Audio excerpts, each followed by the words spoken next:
Chaque jour, Charles et Carole vous présentent la leçon de l'école du sabbat.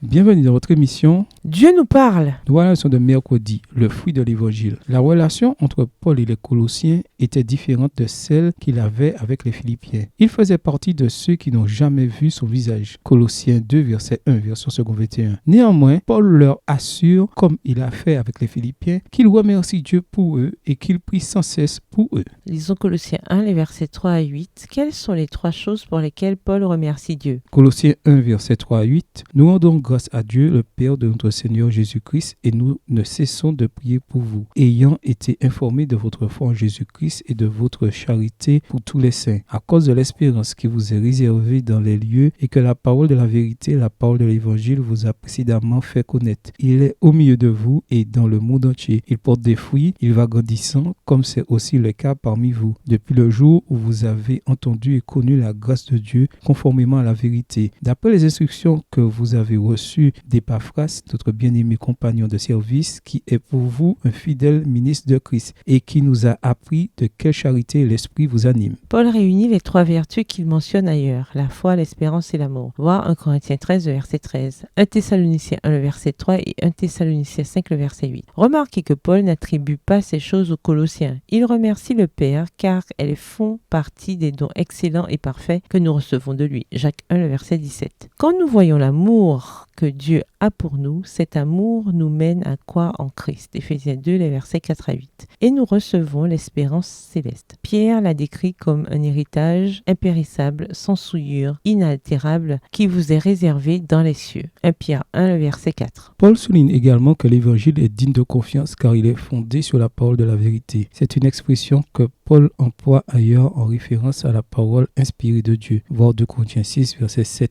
de Timothée 2, verset 15. Contrairement à la parole des hommes, version second 21, elle agit avec efficacité en ceux qui croient. 1 Thessaloniciens 2, verset 13, version sommaire. Et accomplit la volonté de Dieu. Ésaïe 55, verset 11. Ainsi, quand l'évangile est proclamé, la puissance de Dieu se manifeste à travers l'œuvre du Saint-Esprit dans le cœur de ceux qui l'entendent. Et les gens répondent. L'évangile lui-même produit du fruit, car c'est la parole de la vie. Philippiens 2, verset 16. Ce qu'il y a de plus étonnant, c'est peut-être que l'évangile se soit diffusé en si peu de temps. En l'espace d'environ 30 années après la mort et la résurrection de Christ, Paul pouvait déjà dire que l'évangile était parvenu dans le monde entier. Colossiens 1, le verset 6. Un peu plus loin, dans le même chapitre, il dit que l'évangile a été proclamé à toute créature sous le ciel. Colossiens 1, le verset 23. Grâce au vaste système routier romain, les communications et les voyages rapides furent facilités. Et c'est ainsi que les épîtres de Paul purent se diffuser aussi largement et rapidement. Mais c'est la puissance de Dieu agissant par la parole qui donne naissance à la vie spirituelle. Jacques 1, le verset 18, 1 Pierre 1, le verset 23, et qui fait de quelqu'un une nouvelle créature en Christ. 2 Corinthiens 5, le verset 17. Dans Colossiens 1, verset 5, Paul écrit à propos de l'espérance qui vous est réservée dans les cieux. Comment comprenez-vous cette espérance et pourquoi s'applique-t-elle à vous personnellement malgré votre indignité? Au revoir. Et à demain si Dieu veut.